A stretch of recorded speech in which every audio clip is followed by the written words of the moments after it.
YouTube, how the fuck you doing? Hey guys, Nadeshot today. I'm bringing a brand new video. I hope you guys are all having a fantastic day. Today's going to be a little different. We will not be daily vlogging. Those will return tomorrow. I promised you guys in some comments a couple videos ago that I would talk to you guys about 100 Thieves because a lot of people are worried. I think a lot of people have hit the panic button because of what happened this past weekend at MLG Anaheim. If you guys aren't aware, my team didn't win a single map the entire tournament, the entire weekend, which I feel like as an organization is very frustrating for a lot of you guys that are supporting the team. But I just really want to give you guys a better perspective of why I'm not concerned about it and why I don't think you guys should be either. Obviously, we want to do well, and that's the point of having a professional team, but it's not always glitter and gold. Everything isn't going to pan out the exact way that you plan for it to, and I feel like it's important that you guys understand that. So really with this video, I just want to give you guys a better impression of what's going through my head, my perspective on the entire situation, so that you guys can still continue to support 100 Thieves and really just understand better what I'm doing and what the team's going to be doing in the next couple months, next couple years. So first off, let's just get it out of the way. MLG Anaheim.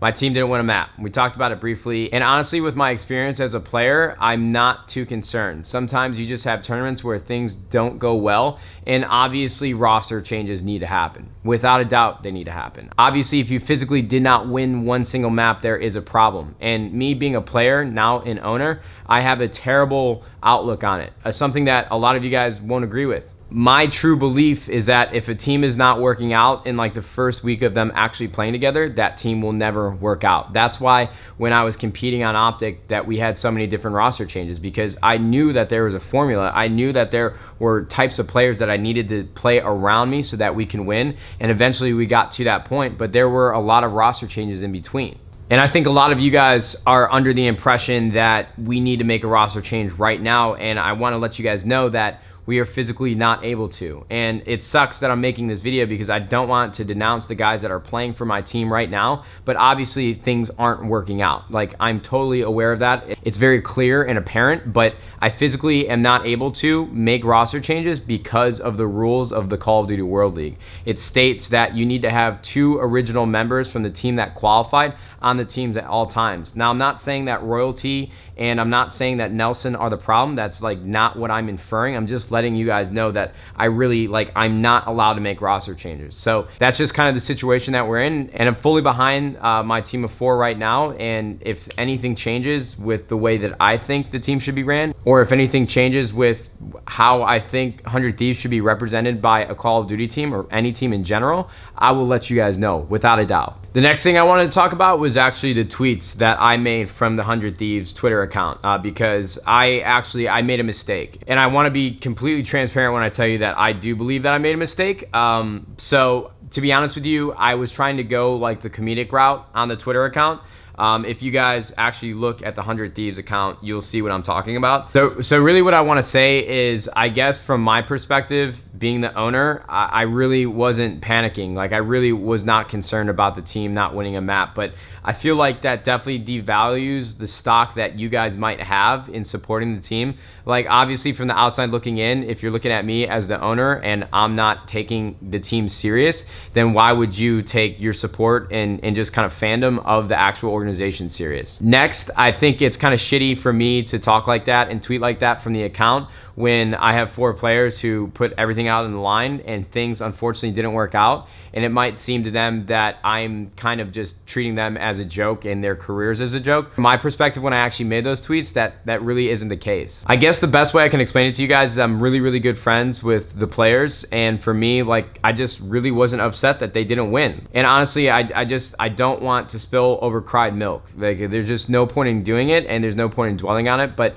I do agree with you that those comedic tweets and kind of just like jabs at like the organization probably weren't the best, but I just deal with situations a lot differently than other people, and I sort of use humor as a vice for problems that I'm having, because I feel like how else are you going to address it, you know? Next, I want to talk to you guys just about 100 Thieves in general, because I think a lot of you guys have been wondering why I haven't expanded into Counter-Strike and League of Legends, and I think I can just try to give you guys my best opinion about that entire situation. So if you guys didn't know, like, entering into the world of esports is not a cheap thing to do. Like, the cost per entry, just acquiring any sort of team, is hundreds and hundreds and hundreds of thousands of dollars and even millions. Like, it's not something that I can just waltz my way into and just pick up a CSGO team and pick up a League of Legends team. And on top of all of that, like, you have player salaries, travel, and accommodations. Like, it's just, there's a lot of money that needs to be spent for you to ever be in a situation where you're representing a professional Counter-Strike team and League of Legends team. So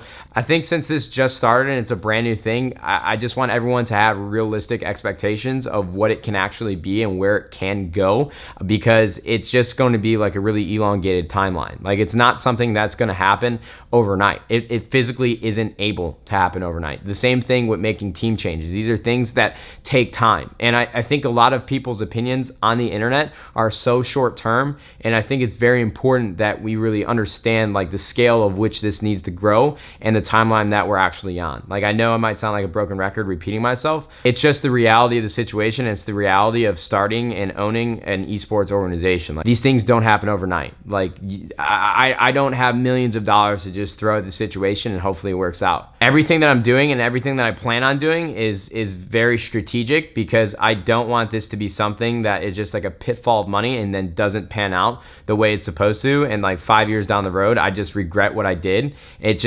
That's really not the situation I'm trying to get myself into, and never something that I want it to turn into. So I guess I'm just asking for patience, and I just want you guys to try and look at the space more in depth. Hopefully this video gave you guys a better understanding of like the space in general and just how esports actually operates. Yes, I do care about 100 Thieves, and yes, I want it to be successful.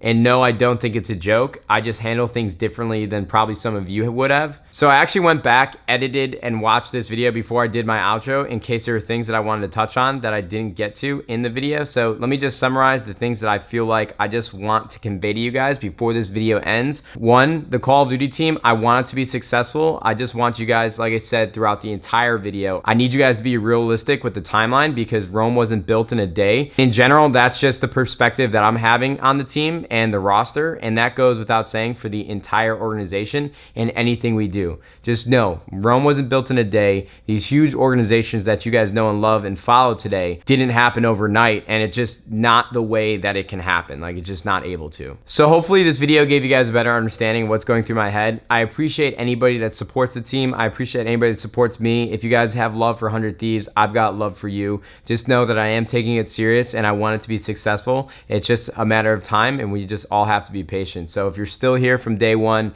you guys are amazing. And if you continue to be a part of the movement that I'm trying to build and trying to prosper, then I love you guys to death. Thank you guys so much for watching the video. I hope this all made sense. If you have any questions, please put them in the comments. I'm trying to be as genuine and honest with this entire situation I can and give you guys full transparency. Hopefully you guys can appreciate that. I hope you guys have a wonderful day. Back to daily vlogging tomorrow. See you guys in a bit. YouTube, we'll see you later. Goodbye.